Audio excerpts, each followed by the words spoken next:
Gaztelugatzeko ermita San Juan Bautistaren izenarekin eraikia izan zen 10. mendean.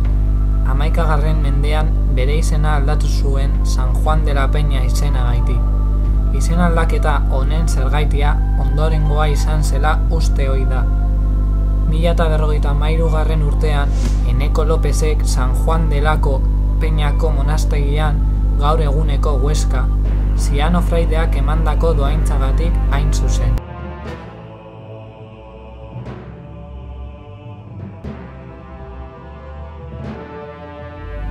Urte batzuk geroago, 1071. urtean, Garci González de Argamendi, San Juan de la Peña monastegiari zegozkion zenbait lur oparitu zizkion, lehen aipatutako monastegiari. 1334. urtean zeuden albisteen arabera, existitzen zen gazteluan, ermita eta zubitik aurkitzen zen sarbidea harresi batekin zegoen babestu.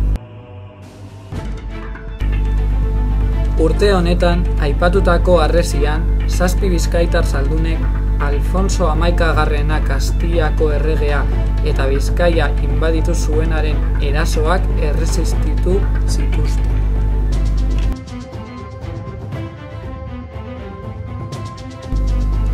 Mila 586. urtean, Larrotxeileko Ereitiko ontzien albisteak agertu ziren.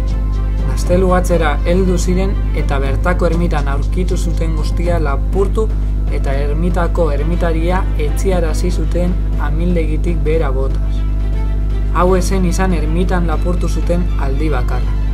Itsasontzi pirata zein erregeen hainbat eskuadren etorrerak eman baitzira.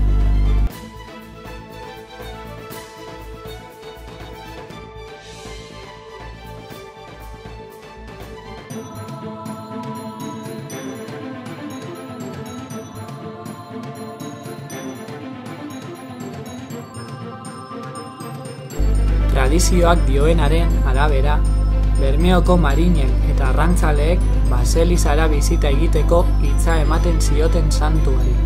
Itsasoak, bere aurpegia latzena agertzen zuen egunetan, etxera onik itzultzeko laguntza eman ziezaien. Halere, itsasoaren arriskuez gain, bazeuden gaztelugatzera mesede eske joateko bestelako arrazoia. Seme alabak izan ezin zituzten emakumeek, Santa Ana irudiaren hankazpietan umeen arropak uzten zituzten.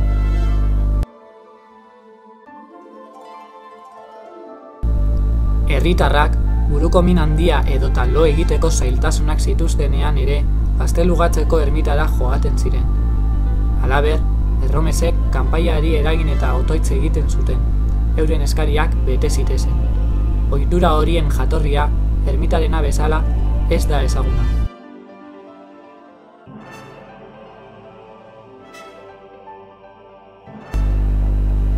Kanpaia jotzea eta ermitari 3 buelta ematen ostean otoitz egiten zen. Hau ohitura bat zen.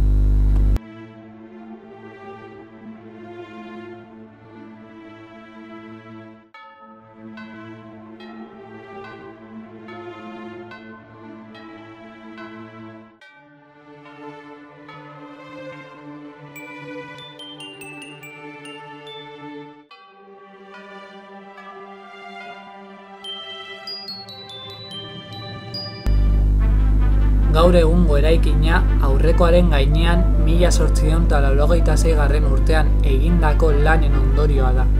Birmoldaketa lan horietan hainbat zanpon aurkitu zituzten. Horietako batzuk, Fernando III.aren erregaldian 1217. eta 1252. urte artean egindakoak. Horiekin batera, harrizko hilkutza monolitiko batzuk aurkitu zituzten.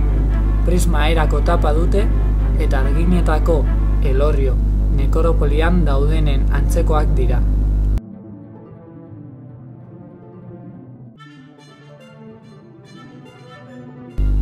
Gauza jakina da, bestalde, nekropoli bat zegoela bertan, eta hezurrak ageri zirela ermitaren inguruan eta barruan.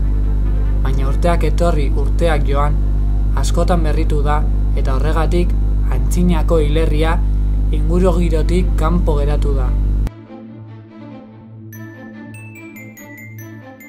Ermitaren barnealdean San Joan, San Pedro, San Pablo eta San Antonio santuen, Andre Mariaren eta Carmengo Ama Birjinaren irudiak daude. Hala ere, barrura sartutakoan, arreta gehien ematen duenak, itsasontziak ondoratzen agertzen diren irudiak eta hormetan eskegita dauden itsasontzi maketak dira. Inguruko bizilagunek santuari babes eske joandakoan eramandako opariak dira.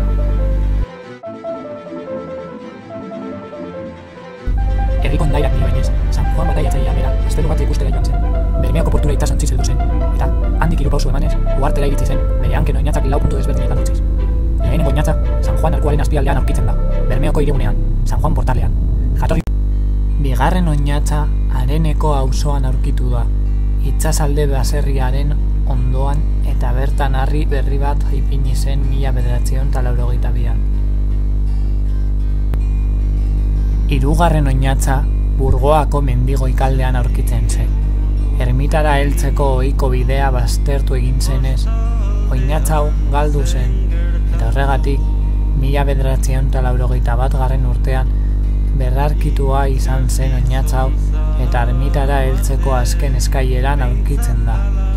Oinatza hau interesgarriena da, gardentasun handiz ikusten baita eta gainera San Juan inskripzioa aurkitzen da bertan.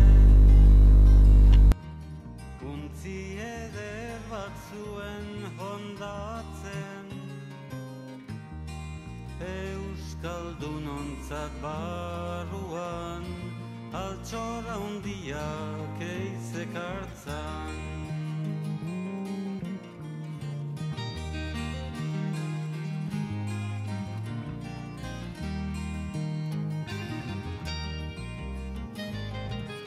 Igazudako goiz batez eguzkiaren